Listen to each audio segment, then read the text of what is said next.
Is it recording? All right, is the sound working? Okay.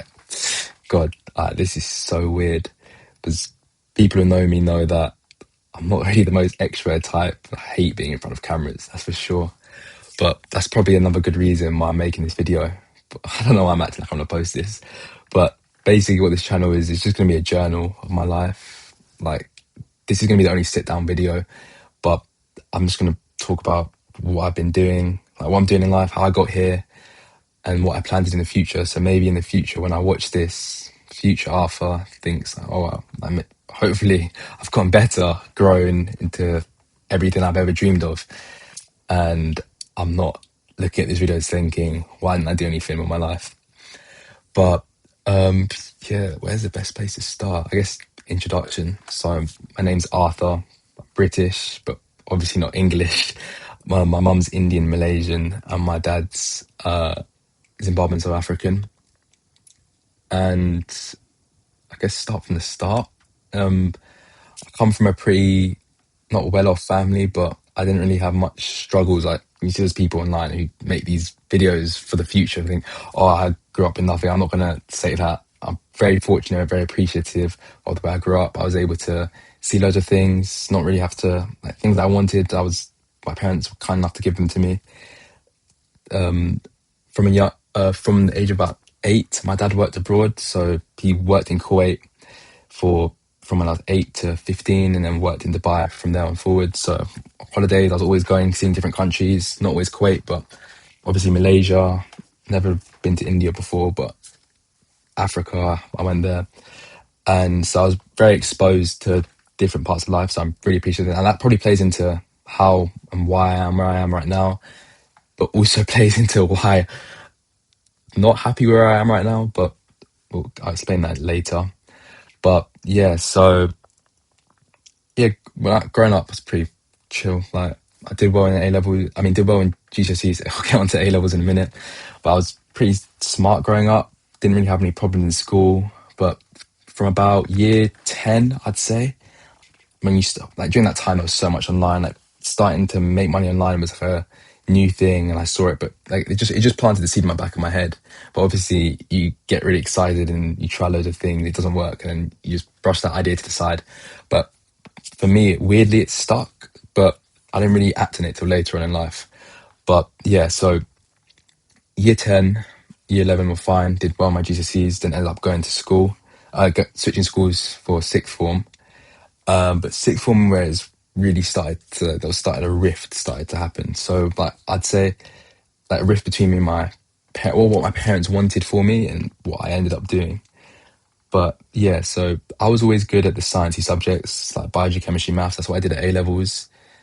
But I didn't do them because I liked them. I did them because I was just good at them. So, and that's something that really bothered me, because I knew, even from, I'd say it really started bothering me in my head in year 12, that if I keep going on like this, what I'm going to do in the future won't really will negatively affect my happiness, because I won't like it. I'll be good at it. Maybe I'll be good at the job, but I just won't enjoy it. So then that's where I really started going full in on this online thing. And that caused a really big problem with my parents, because I'd be predicted all these high grades in A levels, especially year 12 mocks was quite significant. But I predicted all these high grades, and I'd end up getting I'd be predicted like an A star, for example, and I'd end up getting a B. In my final year 12, I somehow got predicted A star, AA, and in my final results, I ended up getting ABC. So, but we'll get to that in a minute. But yeah, so sixth form was good. Like, I enjoyed it. But year 12 summer is where it really started to, like, pick up. That's when I first started seeing the little bits of money from what I was doing. Well, just to briefly explain what I was doing, I was day trading, not like the random stuff you see on Instagram, which is everyone's doing, which is basically gambling, but actual trading. But I started making money from that in start of year 12.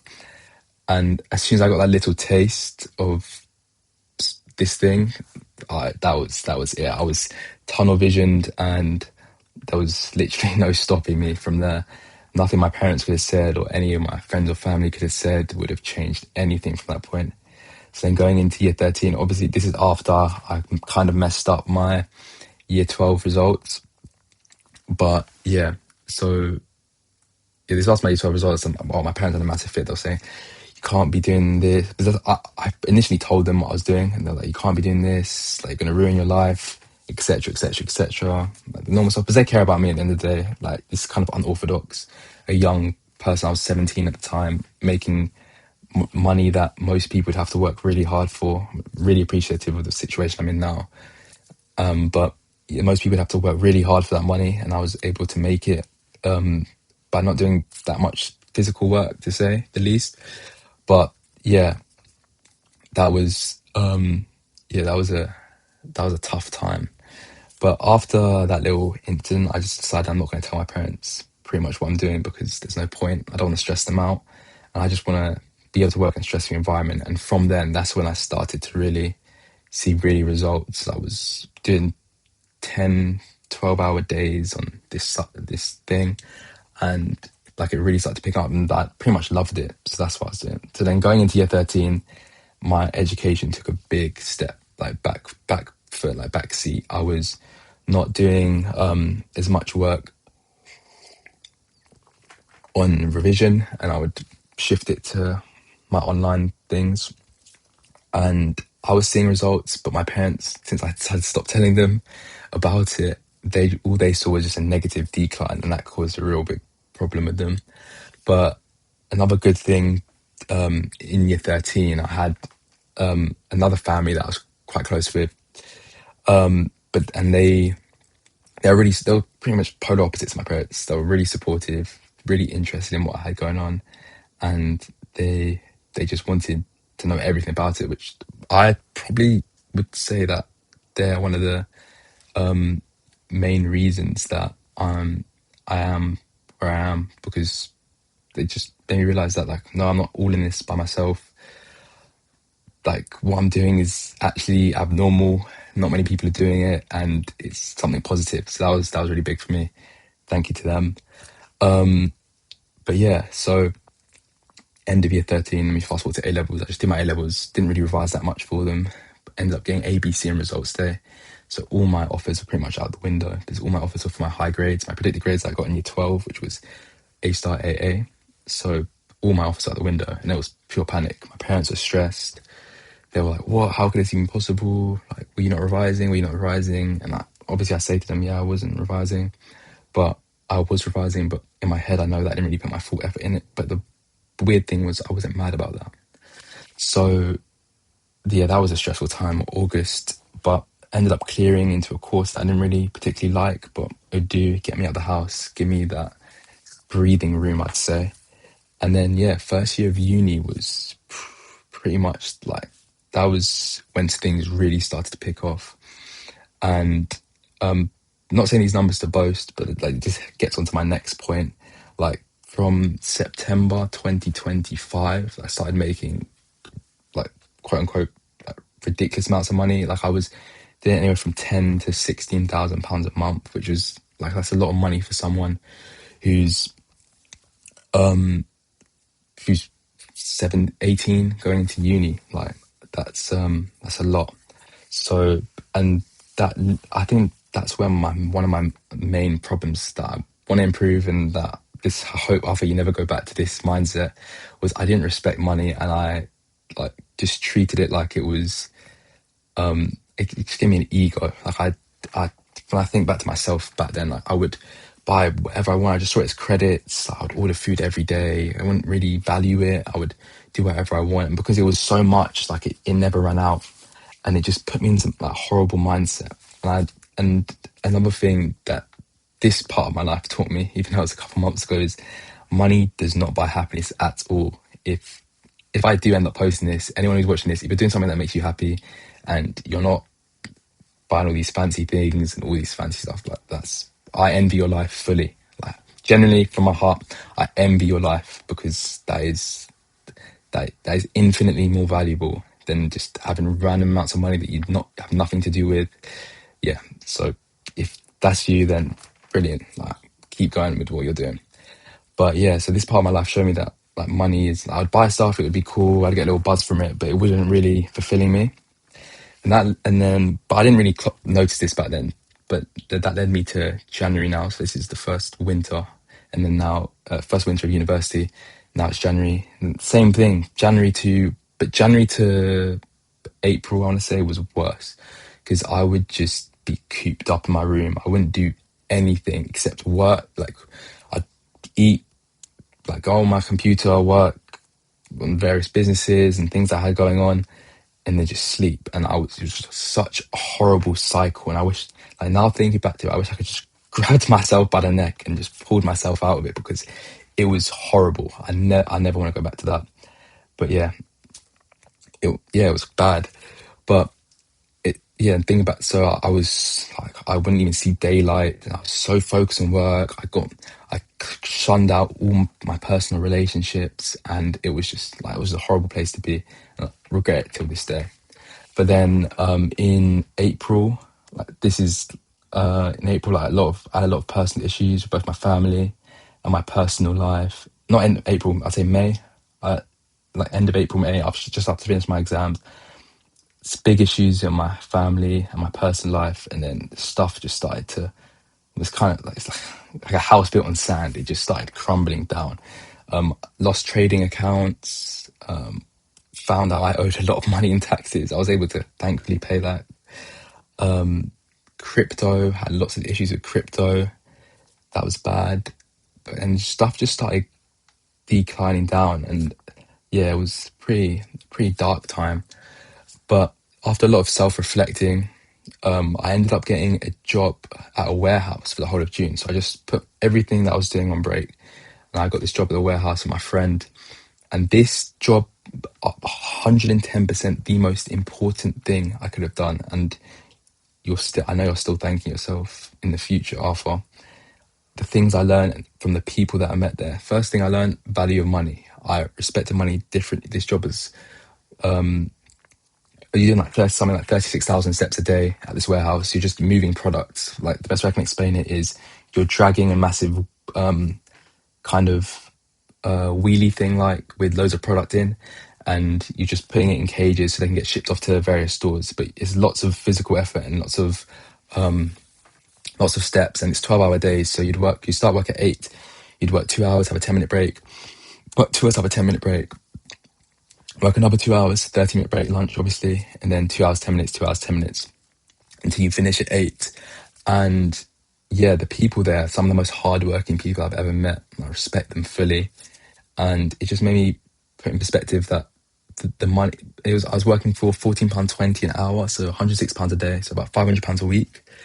And I was, after speaking to all these people at that job, like they were talking about how, like what they're using their money for and all of that. It just made me really appreciate the situation that I was fortunately born into. I know that I was not born into like a hard situation, and then it also made me appreciate the money that I was making and have from other avenues, and that I didn't particularly appreciate as much because I had nothing to compare it to. So that was the biggest lesson for me.